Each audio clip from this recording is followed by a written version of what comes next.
Hi there. Welcome to the Isogo TV podcast from isogostrong.com. I am your host, Becky Hammond, and you and I gather here on this podcast to fixate on strength in our families and on our teams. Because when we start from assuming strength, we can make relationships easier. This is episode 111. In some way, your life today doesn't look like the life that you led just a few weeks ago. Let's call that pre-virus. I know mine doesn't. Here I am sitting in a cabin in the mountains instead of an apartment in DC. There's chains and stress and this sense of crisis all around us in a new way that very few of us have ever experienced before. Work and family and shopping and getting together have been completely flipped, and we don't even really know when it will all end or what it will look like when it all comes out. We are now a few episodes into a new podcast series here on Isogo TV about strengths in crisis. And here's why we're chatting about it. We have the tools we need to thrive during this time. As uncertain as it is, we're all equipped to get through it in different ways, through the filter and power of our individual strengths. But we need each other to help see the way through, to share how we're doing well and how we're also struggling, just like everybody else. As we talk about strengths in crisis, we are wrestling with questions like, what does it look like to know and really take advantage of the things that are strongest about you, even during a time of stress? How do those strengths really show up and help you thrive? And how do they also sometimes step in and make things a little bit worse? In today's episode, you are going to so appreciate the way our guest, Erin Passons, shows up to help us all by sharing her story. Erin is incredibly successful and incredibly optimistic.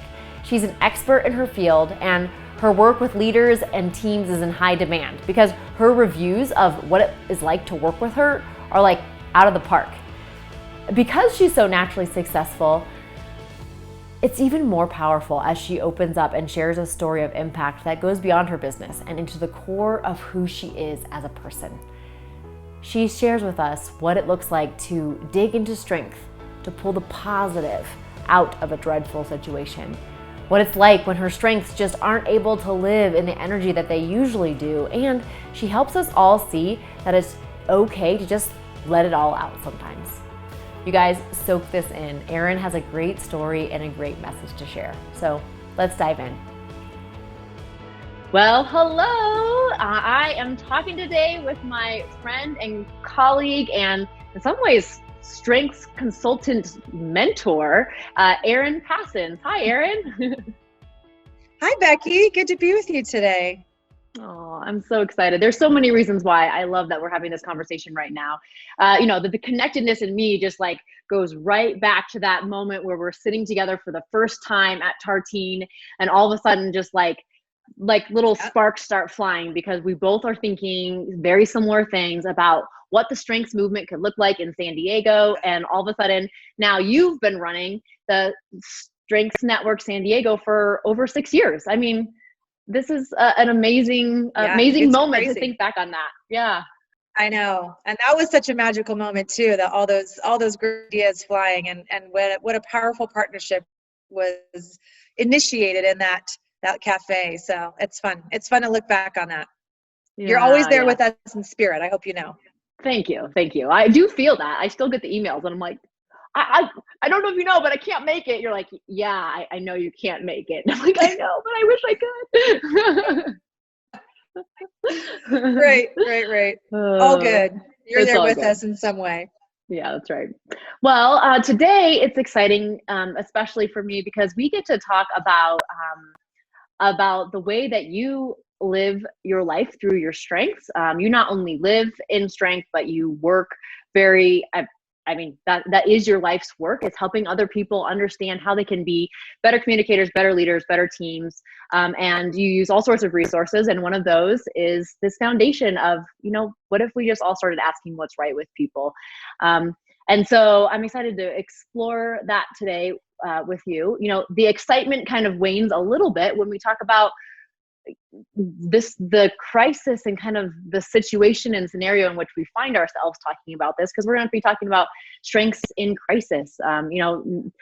Not too long ago, 4 weeks ago, everything was going off as normal. And then all of a sudden stuff hit the fan. And so as we're getting introduced to you, why don't you just tell us a little bit about yourself, who you are, what you've done for work, what your family's like, and why don't you start kind of pre-coronavirus, and then you can kind of move up into what started happening when your life was inevitably impacted by this world crisis.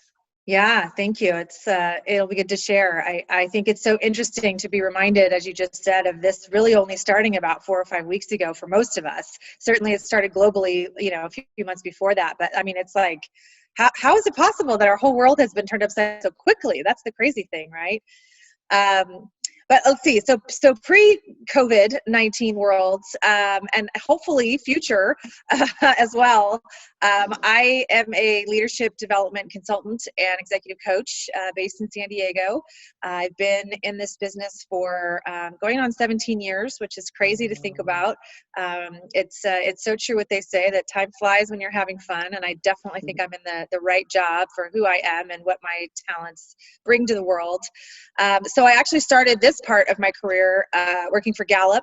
So everyone who knows the StrengthsFinder language, that Gallup is sort of the originator of that. So I had the good fortune of about 8.5 years with them, just really going deep with understanding engagement and leadership and strengths-based development from a true kind of subject matter expert standpoint. So got to really interact with a lot of very smart people who I'm still continuing to be good and colleagues with today.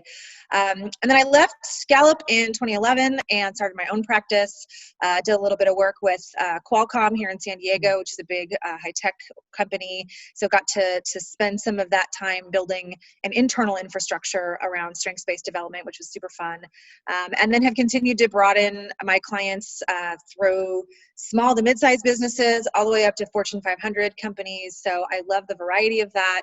I'd say probably 75% of my business is in leadership and team facilitation, so group workshops. That's a big part of what's changed, which I'll talk about here in a second. And then about 25-30% of my job is in individual coaching or other types of organizational consulting. So that's a good segue into what's changed. And of course, being a pretty event-driven consultant, all events were canceled in about mid-March, right? So within the span of about 5 days, I had literally my next 4 months of my business and everything on the calendar, with very few exceptions, was completely wiped out, just like that. So I had a handful of coaching sessions that were still on the calendar that continue to move forward, and a couple of virtual things I was working on. But, the vast majority of my work is standing in front of a room full of people that we can't do anymore. So it was, I think the first week or two, I was in a little bit of shell shock, just a little bit of paralysis of like, hey guys, what happened here?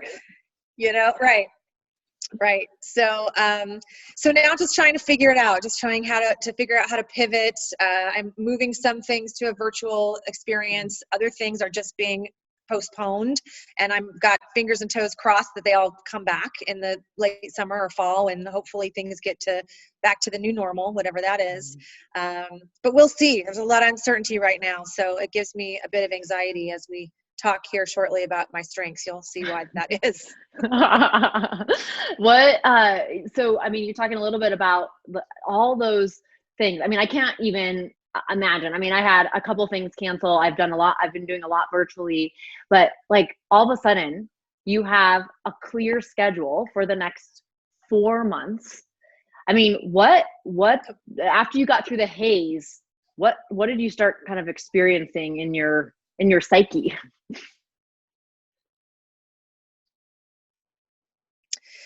Yeah, so I don't know that I have a good answer for that. I think I'm still figuring it out a little bit.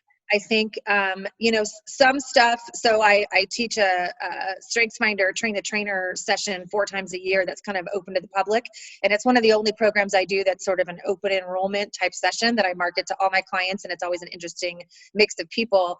And that one was, fortunately, I was able to pull out of my venue, which is usually at a hotel. It's was scheduled to come up in May. And we were able to adjust that to a virtual environment. So I am going to do a virtual train the trainer, which is great. So I do have some stuff to work on to get that adjusted.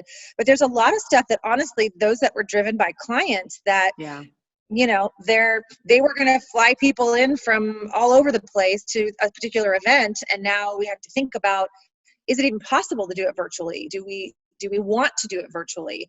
How does the experience get impacted by doing it virtually? And I think right now people are still trying to answer that question. So I have, so far only one client has come back and said, you know what, we're going to still do this, but we're going to make it a virtual experience instead. And that client was doing a 2-hour strengths intro session that was supposed to be live, that now they're going to do virtual, which is a fairly easy transition. Everybody else had either half day, full day, or 2-day workshops that you can't do that online in the same way anyway. And so that's what we're in the midst of trying to figure out is I don't know what that looks like yet. So I'll keep you posted. Yeah. Well, we'll get into your awesome strengths, and I'm sure you are only just wheeling and wheeling about like, how can we make this work, or what are some other options? So when we talk about some of the key tools or perspectives that you feel like you've been using to help navigate this state of crisis, either in big picture or in your daily life, what are some of the things that come to mind that have really been helpful to you as you've navigated? Yeah. Well, interestingly, what I'll share, Becky, is they're a little bit more kind of personal life related that have allowed me to have a little bit of balance. And I think fitness is one of them. I typically attend an outdoor boot camp, and my trainer has been gracious enough to move that to a virtual environment. So I've been able to pick that up again and start to feel like I'm myself again, getting more exercise, trying to take walks every day outside and get some fresh air. Trying to, figure out how to navigate online yoga in my living room, those kinds of things that just kind of take care of myself has been a big part of it. Yeah. Downward dog on the carpet, you kind of slide sideways a little bit, right? Yeah. So that's been interesting. I'm glad there's no video cameras on me when I'm watching them, because that's not cute. But I think, the other thing, and this is something that I have often been a practitioner of, is really is gratitude. I think positivity is number 2 in my strengths. So I've always been a very optimistic person. I've always practiced gratitude. My husband and I, whenever we share a bottle of wine, we always do a toast about something that we're grateful for, or something that you is mean meaningful every to night us, then? Is that what you're saying? So yes, I wasn't going to say that, but yes. The last few weeks anyway, yes. We used to be a weekend only alcohol imbiber, but these days it's been nightly. So we're getting a little low on wine. Anyway, we'll leave that for the podcast. But yeah, gratitude is just being, helping me to recognize that a lot of loss in my world. We were planning on a anniversary vacation to Maui that we had to cancel. And so certainly there's things that we've lost, but not anywhere near the crisis that people are facing, where they've lost their jobs permanently, or they've lost their homes, or they are wondering how on earth I feed my kids. God, I can't even imagine those levels of loss that are, to me, like, okay, I didn't get to go on vacation, like, get over yourself. So I think there's some of that is recognizing, it's okay to mourn for that a little bit, but also recognizing there's a lot of suffering in the world, and being really thankful that we are where we are has been very helpful to put things in perspective. I love that practice of gratitude, that it does. It's not minimizing our experience. I know we both agree in this regard. It's not like just because someone else has it worse, we can't mourn for the things that we've lost ourselves. Right. But yet, when you put it all in the bigger picture and the perspective, it's like, you know what?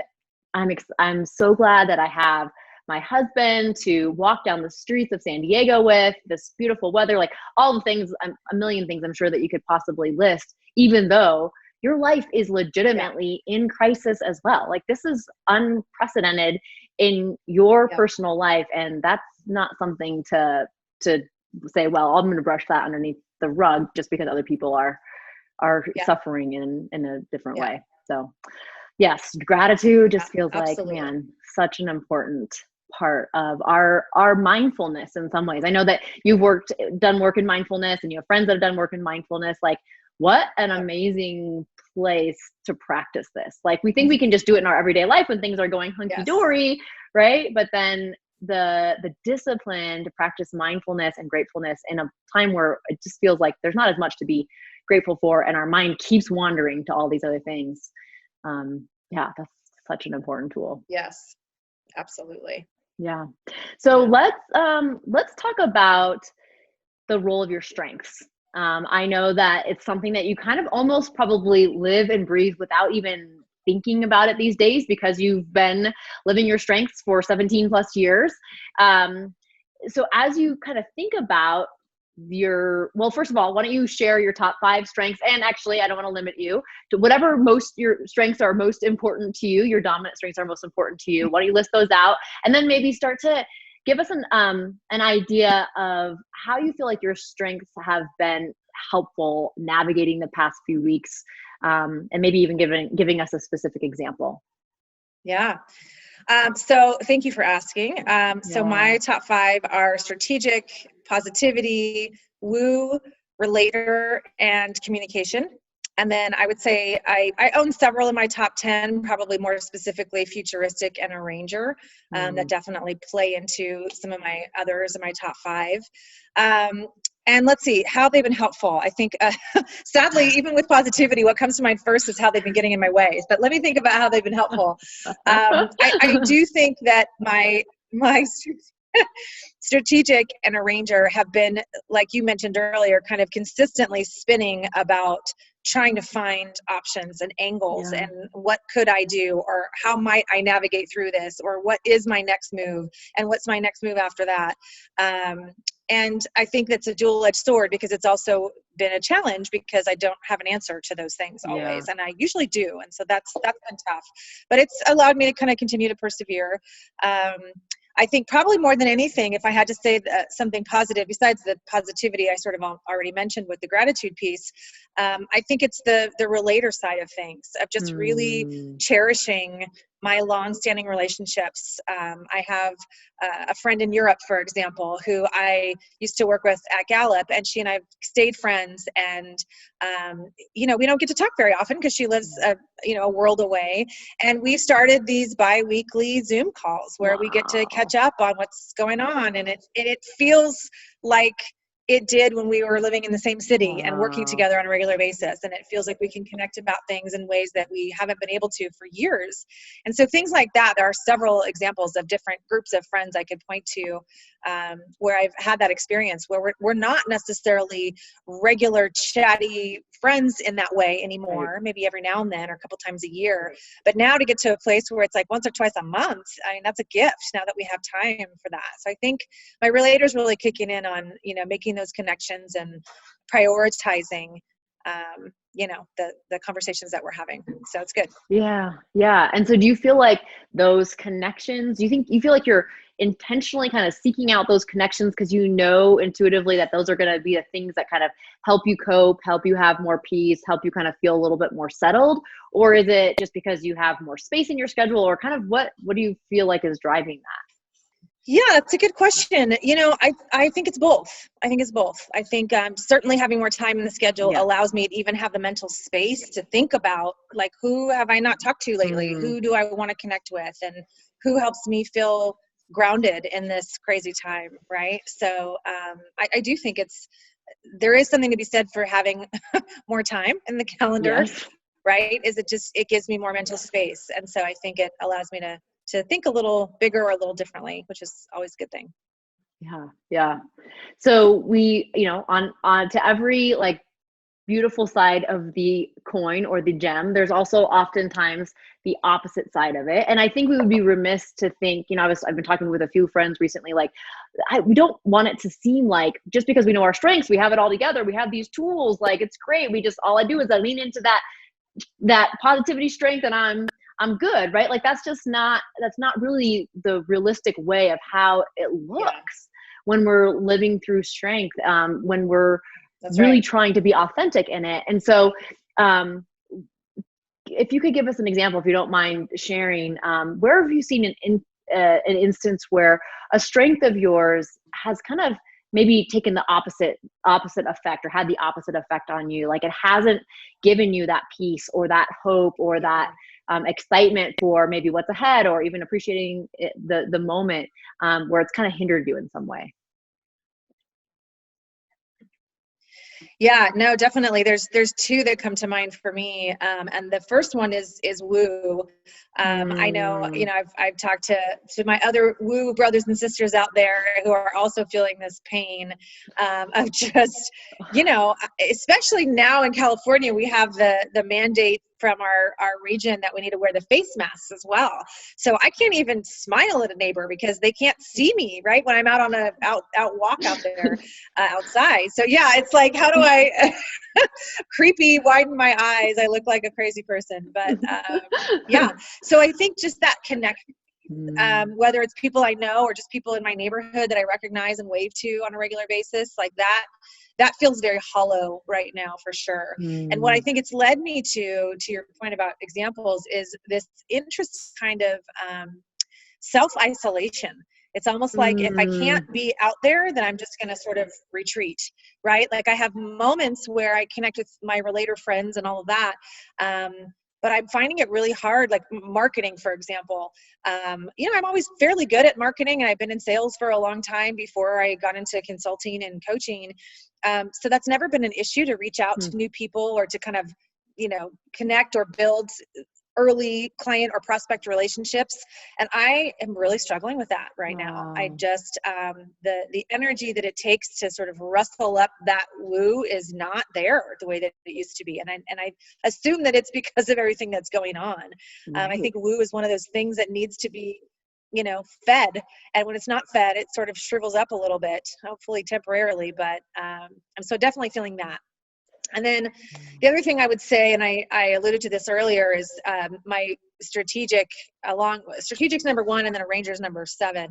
And so I think that combo for me is always very powerful in terms of navigating through to achieve goals, to set targets for myself, to solve problems, to figure things out when I face obstacles or roadblocks. And I got nothing. Like that's probably one of the hardest things for me, is that like that energy, I still feel the energy of thinking about it and trying to map out options, but without any certainty of where the world is going or how long this is going to last. I face those walls that just completely shut me down, and it's very demotivating sometimes. So, not to be a downer or anything, it's a little sad to think about, but it's painful. It's definitely painful. And it's funny, I was talking to a colleague of mine the other day who leads with adaptability, and it really kind of made me feel better and kind of validated my angst about my strategic arranger, because she's like, I kind of feel a little guilty because I'm sort of thriving right now, and I'm not really sure why. And I was like, oh my God, it's because you have adaptability and you're just rolling with it. And we had this kind of fun exchange where I recognized, like, of course you're thriving. This is your jam, right? This is where you are at your best in times of chaos and uncertainty. Like, you don't need that certainty. And she, of course, was saying that she was envious of my strategic, because she's like, without time pressure or specific goals that are laid out for me, I don't get anything done, because I can't plan, I can't strategize, it's just not natural for her. So we were talking about how we might help each other, one another out with some of those strengths, cautions. But it's uncanny how we are, and that's a reflection of, especially in times of crisis, how we react to things. Yeah. Kind of interesting. Yeah. The way that you're saying, in times of crisis, like there's like, so I for one know that I rely on, I have, especially in the past, like when I was in San Diego stuff, relied on your strategic strength. Like, okay, I got these things, like, what do you think? And you're just like, bang, bang, bang. I can see this. I can see this. I can see this. So I can't imagine how kind of you it must kind of feel to not be able to kind of be like firing on all those cylinders. I mean, is that kind of how it feels like you're not really firing on all cylinders? Yeah, that's a really great way to articulate it, Becky. And that's exactly how I feel, is very not me, right? Mhm. This, I keep using this word of like feeling paralyzed, but that's exactly what it Yeah. is. It's because it's like, where is this power that I know I have, that I'm usually pretty good at wielding in a positive direction? It's sort of zapped right now. Yeah. And so it just feels like this kind of icky, like I find myself being lazier than usual. Like I'm not a huge, super high achiever. I think it's number 10 for me, but I can have my moments of achievement. But man, I have just been like struggling to get Yeah. motivated to do something because I don't see the outcome. I don't see where my effort translates into the end result. And that inability to connect those dots has totally taken away that superpower, I think. So Yeah. that's Well, our well said on your strengths part. are they can also be kind of considered as like our energy buckets, right? I think you might have taught me that. I don't know. But it Yeah. was like, like if Yep. that is full, then we can go with all the energy. I mean, we're like excited, enthused about what we're doing. I mean, I think about that with your woo as well. Like it almost makes me a little sad to be like, yeah, it's because the needs aren't being met. Therefore the energy is not, you don't have that Yeah. energy to put back out into the world of your woo world. I mean, I definitely have talked to a few other people who have woo that are really, really struggling. Like, I mean, there's not enough FaceTime calls in the world to fill the Right. woo bucket, right? Yeah. Totally. Well, what's interesting about that is my observation about the difference in virtual communication versus live. And I think Mm, that's something that Woo doesn't always get credit for, is that a big part of what I think our Woo superpowers is the ability to read people.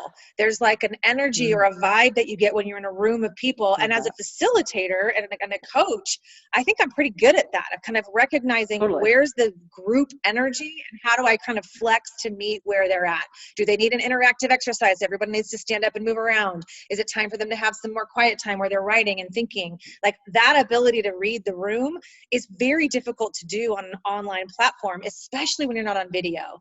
And so a lot Yeah. of times, even if you are on video, like you're just missing that energy. And I think that's what a lot of woos are missing, is you can only woo your husband so much. Quite frankly, I wooed him 11 years ago to get him to marry me, and we're good. So, there's not as much excitement there. So, yeah, it is definitely, to get someone that you don't know to smile or to engage or to learn something new, like Mm, all those aspects are not being fed anymore. And I think it is very difficult to translate that into a virtual platform. I think it's near to yeah, impossible. So totally. I'm trying to be hopeful about how I can adjust my perspective of that, but we'll see where that Yeah. takes me. Yeah. Okay. So I want to explore positivity a little bit because I know that that's something that you really give out. That there's always like, well, what about this? What about that? Like you can always see kind of the flip side of a tough situation, especially for your coaching clients. Um, and I know one of our mutual colleagues, he talks about positivity as being a sponge, and that you kind of can take in negativity, and that sometimes your internal world is actually way more negative than other people would ever even think it could possibly be. And that sometimes you need like a spot to like Yep. squeeze out that sponge. When you talk about like the kind of the frustration of your strategic and your woo, like how do you feel like that's kind of sucked in by your positivity, or how do you see those things kind of connecting as I'm talking about that? Yeah, it's a good way to think about it. And I think you're right. I think it does kind of hold on to things. And I think because part of positivity is not just me seeing the world through a rosier, more optimistic lens, but it's also the desire to create that or capture that for others. Yeah. And I think that's where the positivity woo intersection comes into play, right? Because Hmm. it's not just about my own positivity. It's about how can we all see the benefit of this or focus on having a bit more fun. I think some of it is, limiting the time that I watch the news, you know, and kind Yeah. of hear what's Yeah. going on. Like I want to know what's happening, but limiting it to a very defined part of the day. Like usually for me right now, it's when I eat lunch. Like I'll eat lunch and watch the news, and then I turn it off and I'm done. Yeah. The first few days, it was kind of like most of us probably were glued to the television set, you know, watching hours and hours of that stuff to be like, what the heck is going on here? But now it's like, okay, I get my update and then I move on. Yeah. But I do think it's true that it absorbs some of the energy that's, you know, either not being fed or being fed too much in some of my other strengths. And I think that's where, going back to my point about fitness, that's been probably the best outlet for me, is just, you know, walking it off, or, you know, doing some jumping jacks or working out or whatever it is to sweat it out. Cause it is tough to hold on to that stuff. I was sharing with, as you know, a group of friends and colleagues yesterday, and we were talking about tears and me not naturally being a big crier. I'm just not, I don't typically emote in that way very often. And what I find is that I'm still not necessarily triggered in any real way by significant tears, but the things that do trigger me, I tend to be crying more aggressively, perhaps. So things that might have been even just a positive cry, like, oh, that's a sweet gesture that this nurse made for someone who was in the hospital. You know, I might start to tear up a little bit, but like, it's like the waterworks just come out much more intensely when I have that little bit of a trigger of a teary eyeball. And I think that's some of the sponge wringing things out a little bit. It's just, there's emotion there that maybe I'm not even tapping into. Empathy is number 30 for me.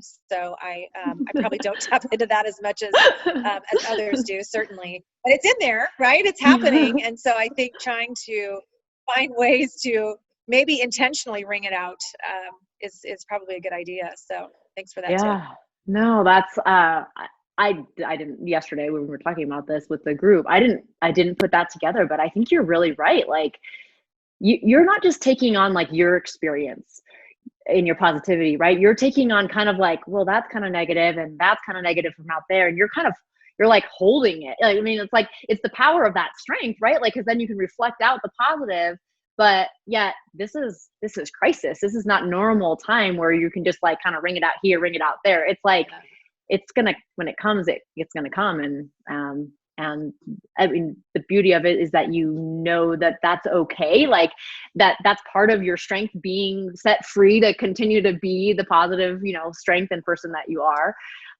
But man, that's a lot to work through and think through and process. Yeah. Crazy. Yeah, for sure. Yeah. For sure. What do you, so if there's other, I mean, so we've talked a little bit already, like, you know, the exercise and even just this like permission to just let ourselves feel what's going on. Do you think that there's anything that you have done or kind of you want to do to help change the way that your strategic and your woo are working for you? Yeah, you know, I think one thing that's been helping already that I think will continue to help is kind of facilitating some partnerships with other people that are in our space. You know, I think even just the conversation that you and I had with the group yesterday, and I've been doing several other things like that, where there's folks that we've kind of always had a mutual respect. We're either in the same space or related spaces with consulting or coaching in some way. And it's one of those things where we often will say like, oh my gosh, we should partner on something, or we should work together on something. And people's lives are busy and life happens. And then, you know, we never follow through with those things. But I think now is a time where a lot of us are like, okay, we need to do this, right? Not only do we have the time to do it, but this is something that we're all experiencing a bit of a slowdown. So how can we help each other to bring things back and to do things differently? And so I think that's something that's been helpful for me, is to start to have conversations about what could be. Because I think, you know, right now there's so many unknowns, and my strategic tends to what if to death, right? And that what if, to your point earlier, can go very negative very quickly, right? What if this doesn't come back? What if my whole business has to change? What if, you know, my clients never want to do in-person sessions again? I mean, it can get into a bit of a rabbit hole for sure. So I think being able to to shift that, instead of what if could go wrong, it's what could be positive, what could be a benefit, what could be a collaboration that I've always been interested in and never really been able to prioritize. What could be with that? And so even if, nothing necessarily comes out of it in the long run, it's helpful for me to flex that muscle, and what if in a positive direction. And it also builds my relationship with those people too. So it's kind of a double benefit. Yeah, no, I love that. That's a really great tangible, like, okay, I'm going to start focusing this strength or this mindset on something else, because this other thing that we thought our world was going to be like this forever till we, retired and moved to Hawaii or whatever you're going to do. It's like, that's not the case. That's not going to be, but what an amazing opportunity for you to explore things that in your, you could have probably gone down that rabbit hole before, but for time. And now it's kind of can be put in front of you and hopefully give energy back to some of those things that maybe are feeling a little bit more drained right now and less fulfilled. Yeah, exactly. That's the hope anyway. I'll keep you posted on how that works out. You know what? I have no doubt that is exactly what's going to happen.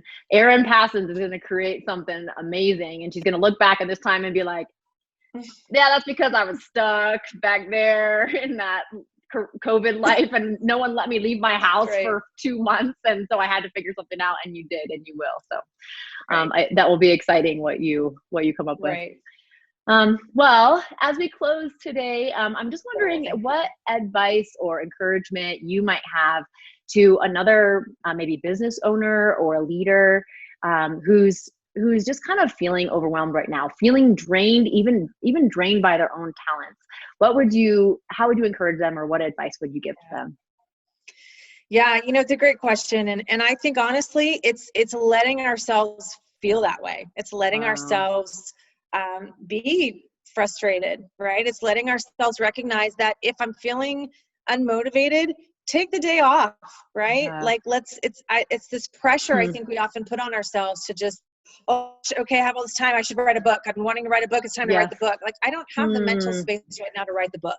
So it's okay that I'm not going to write the book, right? Or whatever the thing is that you've been sort of thinking about and putting off.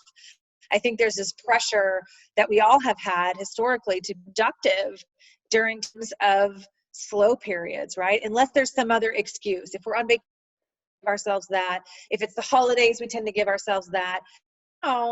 I think we're in this, unprecedented time where we have this gift of time, and sometimes it's okay, at least temporarily, in my mind, to live with it, right? Yeah. Read some literature that you've been wanting to read, or catch up on some Netflix shows, or pick up a craft hobby that, you've always wanted to learn how to knit or whatever, and kind of give yourself a break, I guess, is the best advice I can share. And it's advice I have to give because I'm constantly guilt or shame or responsibility to try to, be productive. And I think it is okay. People always say, what advice would you give a friend, and how do you turn that on yourself? And so that's certainly the advice I'd give others, but I need to listen to that advice as well. You can just listen to this podcast, and then you can be like, oh my gosh, I listened to this podcast. And at the end, this girl did give this like really amazing advice, and I think I'm going to take that to heart. There you go. I'll just pretend it's not me. That's good. Yeah, exactly. Oh, well, thank you so much for chatting today. And really, thank you for just being willing to show up with your true self in the middle of this crisis. Maybe in 6 months or a year from now, we could come back on, we have another conversation about what it looks like to come out of this, because I think we're all in the middle right now. We don't know what it looks like to be on the other side of it. We know that it's probably not going to be exactly the same, but we do know that the only thing we can do is control what's happening right now, and what our attitudes of gratefulness are for it, how we're allowing ourselves the freedom to do something different than we have ever done before, whether that's partner with people in a different way, or whether that's just, like you said, picking up a new hobby or giving yourself some opportunity to just be instead of having to do. And that is going to be good for not just Erin Passons, not just Becky Hammond, but for humanity as well. So thank you for being willing to be an example of that and sharing your story. My pleasure. Good to be with you as always, my friend. Yes, very, very good. All right. Well, we'll catch you next time. Whew. Okay, so wasn't it so great to get into the details of what it looks like to use our strength to our benefit in crisis? And then also what it looks like to give yourself a break when you just don't have the energy that you're used to having because your strengths don't have the room to thrive like they usually do? One of the things that Erin said that I keep coming back to is that we need to take our own advice. It's so much easier to say that I should give myself a break or be more kind to myself or not expect so much. Yet when it comes to actually doing it, that's where the real challenge is, and it tends to just break down. So a huge thank you to Erin for leading the way in reframing our minds to focus on what is filling and push pause on the rest for a while. You can connect with Erin Passons on her website, passonsconsulting.com, or over on LinkedIn as herself, Erin Passons. In the coming episodes, we are going to continue to hear from some amazing business owners, healthcare leaders, coaches, and friends as they share their perspective and stories about living through strengths in crisis. And since the goal of this series is to help each other, let's connect over on Instagram to share how we've seen strength show up in crisis. Tag me or direct message me with your story or your idea. On Instagram, you can find me at IsogoStrong, and on LinkedIn, I'm also myself, Becky Hammond. Also, if you are new to strengths or you're just getting spun up on your own top 5 strengths and you're curious about what it might look like to feel more thriving, even in a global craze, I'd love to help give you a jump start as your virtual coach. It's super easy to start, and since you're here today, I'd love to give you $5 off the Strength Startup Virtual Coach Kickstarter, which makes it under $20. In this email coaching series for me, you'll get insights into your talents and your strengths, as well as some action that you can take to make relationships easier around you, in stress and beyond. If you go over to isogostrong.com/strengthsstartup, you can check it out. Then don't forget, use the code VIRTUALCOACH5 for $5 off. I'd be honored to get a chance to get to know you. You and your strengths have the power to make a ripple effect in your family, on your team, and then ultimately across the entire world. We can feel that now more than ever. The world needs your strengths, so learn them, love them, and then live them in your own circles of influence. Until next time on Isogo TV.